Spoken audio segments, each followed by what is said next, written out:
Eczema को ठीक करने के लिए कुछ कुदरती घरेलू इलाज कौन से हैं?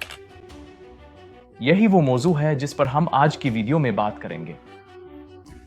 इस वीडियो में मैं आपको 3 मुअस्सिर हिकमत अमलियां बताऊंगा जिन्हें आप आज ही घर पर कुदरती तौर पर एक्जिमा के लिए शुरू कर सकते हैं ताकि सोजिश को तेजी से कम किया जा सके। हम साइंसी तहकीक का भी जायजा लेंगे और एक्जिमा की अलामात को तफसील से हल करेंगे। सबको सलाम, मैं डॉक्टर चानो दसरी हूँ। मैं अपने क्लाइंट्स को माइंड गट्टा मॉनट तरीका इस्तेमाल करते हुए उनकी कुव्वत मुदाफ़ियत की सोजिश और निज़ाम इंहिज़ाम की खराबियों को हल करने में मदद करता हूँ।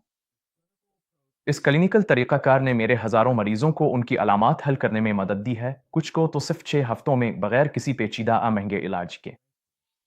अगर आप वाकई एक्जिमा का देरपा हल तलाश करने और तेज़ी से नताइज हासिल करने में संजीदा हैं, तो नीचे दी गई तफसील में मौजूद लिंक को देखें, जहां मैं आपको वो प्रोटोकॉल्स बताता हूं जिन्होंने मेरे क्लाइंट्स को 6 हफ्तों में सेहतयाब होने में मदद दी।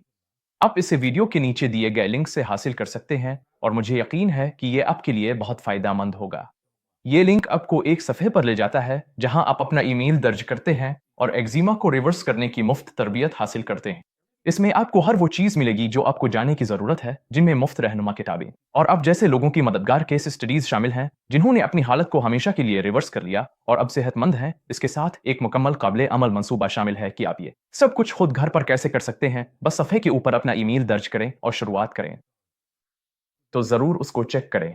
जो मवाद आप इस वीडियो में देखने वाले हैं वो बराह रास्त मेरी माइंड गट्टा मॉनट अकेडमी से लिया गया है, जहां अब जैसे लोग सीखते हैं कि अपने एक्जिमा की अलामात को हमेशा के लिए कैसे शिकस्त दें, चाहे तशखीस वाज़े ना भी हो। अब मैं आपको दिखाऊंगा कि 3 आसान कुदरती घरेलू इलाज कैसे शामिल किए जाएं ताकि एक्जिमा की सोजिश को तेजी से कम किया जा सके। मैं आपको इन तरीकों के पीछे साइंस भी बताऊंगा कि असल में क्या काम करता है और किन चीज़ों से बचना चाहिए। इसके अलावा मैं आपको कुछ मुफीद मशवरे भी दूंगा कि एक्जिमा की सोजिश को दूर करने के लिए कहां से आगाज करें और अपनी हिकमत अमली कैसे तरतीब दें। इससे पहले लाइक और सब्सक्राइब करना ना भूलें और नोटिफिकेशन बेल को दबाएं ताकि आप अपडेट रह सकें। ये वो वीडियोस हैं जो हर इस शख्स को देखनी चाहिए जिसे एक्जिमा है और वो अपनी अलामात को हमेशा के लिए खत्म करना चाहता है। और ये वाकई मुफीद मालूमात है जो शायद आपको कहीं और ना मिले। अब आते हैं एक्जिमा के लिए कुदरती घरेलू इलाज के मौजू की तरफ। जो सबसे बड़ी गलती मैं लोगों में देखता हूं वो ये है कि वो सिर्फ दवाएं लेने अपने डॉक्टरों पर इन्हिसार करने में फंस जाते हैं। अगरचे एक अच्छा मुआलिज होना बहुत अच्छी बात है, लेकिन हकीकत यह है कि आपके अपने इख्तियार में कई अहम तरीके हैं जिनसे आप सोजिश को कम कर सकते हैं और इससे एक्जिमा डर्माटाइटिस की अलामात पर बहुत बड़ा असर पड़ता है।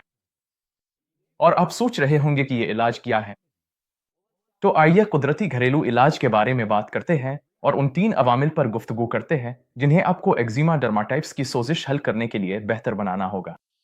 ट्रेनिंग के दौरान हम कई सालों तक हफ्ते में 80 से 100 घंटे काम करते थे, इसलिए मैंने यकीनी तौर पर तवील अरसे तक नींद की कमी का तजर्बा किया है और मैं कह सकता हूं कि नींद की कमी वाकई सेहत पर बुरा असर डालती है। मेरे बहुत से दोस्त और खानदान वाले भी सख्त नौकरियां करते हैं और बच्चों और घर वालों की देखभाल करते हैं, इसलिए अच्छी नींद को तरजीह देना मुश्किल हो सकता है। लेकिन हकीकत में अच्छी नींद लेना इतना मुश्किल नहीं है। नींद के मामले में कुछ कड़वी हकीकतें हैं जिनका आपको सामना करना पड़ेगा। अपनी ज़ाती ज़िंदगी में मैंने सोजिश की तकरीबन हर अलामत का तजर्बा किया है, इसलिए नींद का मौजू मेरे दिल के बहुत करीब है और मैं उम्मीद करता हूं कि मैं इस मसले पर कुछ रोशनी डाल सकूंगा। ये बात सामने आई है कि नींद के मसाइल इतने आम हैं कि सिर्फ 1/4 बालिग अफराद ही मुसलसल अच्छी नींद लेने की रिपोर्ट करते हैं।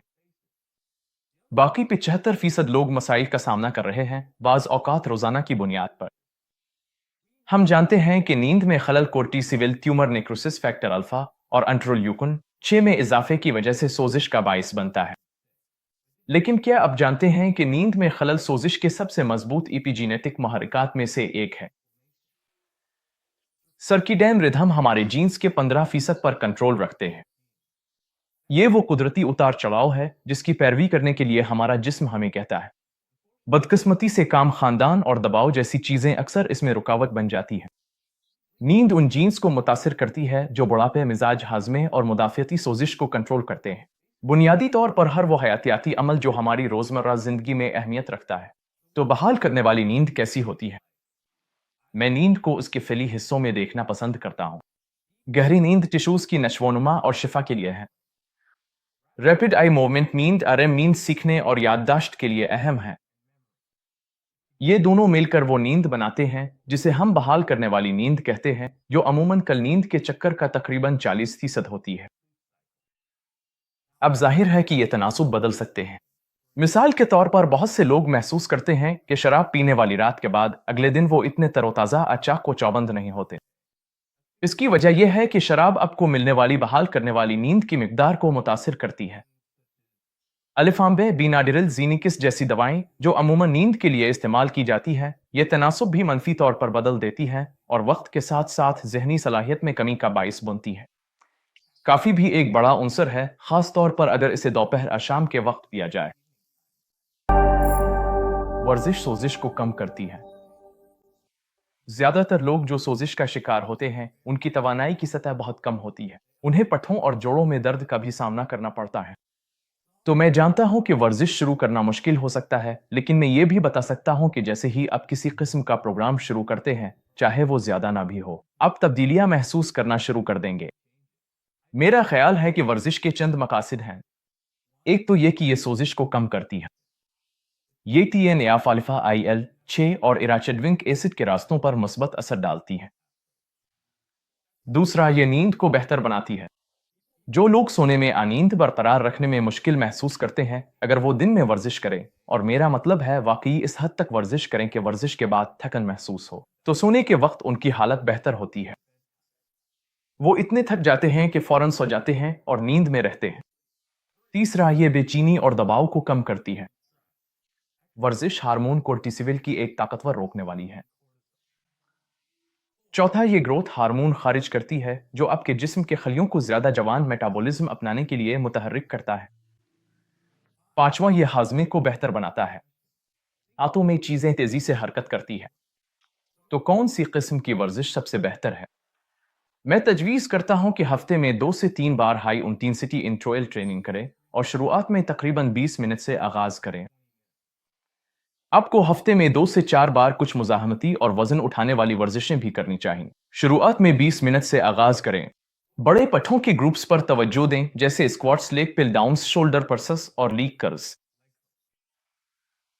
आपको यह भी करना चाहिए कि रोजाना तकरीबन 10 मिनट कम असर वाली कार्डियो से आगाज करें, जैसे स्टीयर मास्टर, साइकिलिंग, दौड़ना, तैराकी।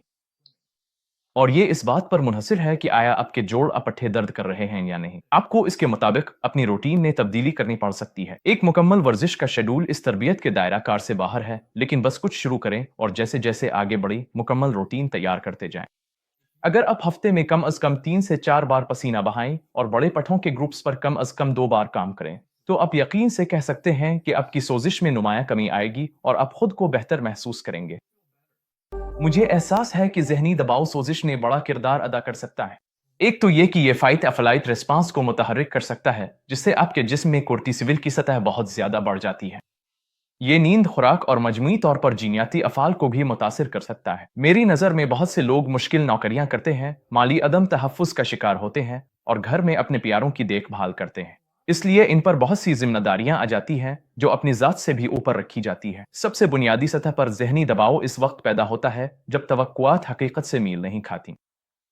तो आप तो अपनी तवक्कुआत बदल सकते हैं, जैसे कि खाने की मंसूबाबंदी, कैलेंडर बनाना, वक्त का बेहतर इंतजाम, काम दूसरों को सौंपना, हुदूद मुकर्रर करना। आप फिर अपनी हकीकत बदल सकते हैं, जिसका मतलब होगा कुछ जिम्मेदारियों और वादों को छोड़ देना और ज्यादा मुअस्सिर होना, यानी खुद को बेहतर बनाना। ये अमल मुश्किल हो सकता है क्योंकि ये आपके मफरूजात और पुरानी जिमी हुई सोचों को चैलेंज करेगा।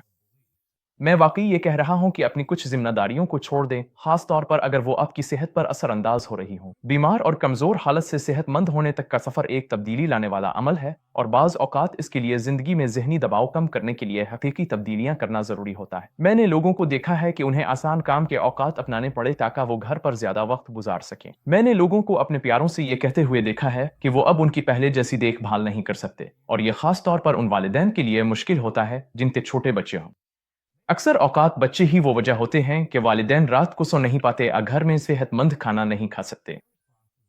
मेरा इस बारे में जवाब यह है कि अपनी तमाम जिम्मेदारियों और फराइज को बिल्कुल न छोड़ी, बल्कि हुदूद मुकर्रर करें और यह तय करें कि क्या माकूल है। और अगर आप किसी बहुत ऊंचे मेयार पर पूरा नहीं उतरते तो खुद को इल्जाम ना दें।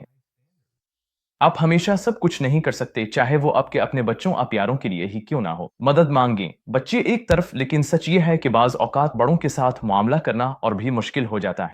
कभी कभी कोई शरीक हयात, साथी या खानदान का फर्द अपनी जिम्मेदारी पूरी नहीं करता, बल्कि उल्टा आपके लिए मजीद काम पैदा कर रहा होता है। इनकार करना भी ठीक है, मदद मांगना भी बिल्कुल दुरुस्त है। ये भी बिल्कुल ठीक है कि आप कुछ रिश्तों से पीछे हट जाएं और सेहतमंद हदूद मुकर्रर करें।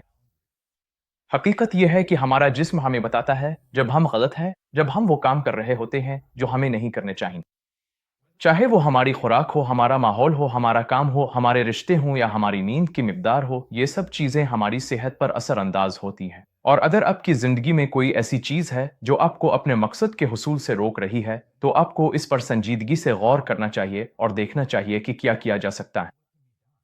और मैं खुशी से आपको अपनी ज़िंदगी के बारे में थोड़ा-सा बताना चाहता हूँ। मुझे बरसों में बहुत सी दोस्तियाँ छोड़नी पड़ीं, क्योंकि इन रिश्तों को निभाने का बोझ मेरी अपनी सेहत के लिए नुकसानदेह साबित हो रहा था। हत्ता कि ख़ानदान के अफ़राद के साथ भी मुझे हदूद मुकर्रर करनी पड़ीं, ताकि मैं जान सकूँ कि मैं किस चीज़ के साथ खुद को आरामदेह महसूस करता हूँ। सिर्फ़ इसलिए कि वो ख़ानदान के अफ़राद हैं, इसका ये मतलब नहीं कि उन्हें आपकी ज़िंदगी में मुदाखलत करने की इजाज़त है।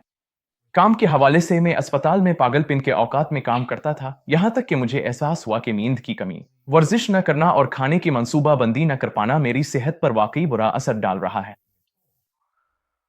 इसका क्या फायदा है कि आप अपनी नौकरी या कंपनी में बेहतरीन कारकर्दगी दिखाएं, लेकिन इसके बदले आपका जिस्म तबाह हो जाए। आपकी कंपनी या कारोबार को तो फायदा होगा, लेकिन अब ज्यादा देर तक ये सब बरकरार नहीं रख सकेंगे। ये मामला आखिरकार खुद एहतराम के मसले तक आ जाता है। अगर आप खुद से मोहब्बत करते हैं, तो आप खुद को कुछ चीज़ों का शिकार नहीं बनाएंगे, चाहे इसके लिए वक्ती कुर्बानी देनी पड़े, ताकि तवील मुद्दती फ़ायदा हासिल हो सके। ज़ाहिर है, मुशावरत, थेरापी, चर्च, समाजी सरगर्मियाँ और ग्रुप्स जैसी चीज़ें मददगार होती हैं, लेकिन मैंने ये जाना कि जब तक आप अपने अंदरूनी मसाइल पर काम करने के लिए तैयार नहीं होते, ये समझने के लिए कि आपके जिस्म को असल में क्या चाहिए और क्यों चाहिए, जब तक आप वाकई एक फ़र्द के तौर पर बढ़ने के लिए तैयार नहीं होते, आपको देर पा तब्दीली नज़र नहीं आएगी। अच्छा, उम्मीद है आपको ये वीडियो पसंद आई होगी। अब मैं जानना चाहता हूँ आपके लिए क्या चीज़ मौसर रही है। अपने घर पर कौन सी चीज़ें आजमाएं जो वाकई एक्जिमा की अलामात को बेहतर बनाती है। नीचे कमेंट्स में मुझे ज़रूर बताएं अगर आपको ये वीडियो पसंद आई हो। मेरे चैनल की सपोर्ट के लिए इस वीडियो को अपने प्यारों के साथ शेयर करें और मजीद मुफीद एक्जिमा टिप्स के लिए सब्सक्राइब करना ना भूलें। ये थे डॉक्टर चानो दसरी, माइंड गट इम्यूनिटी क्लिनिक से, और अगली बार फिर मिलेंगे।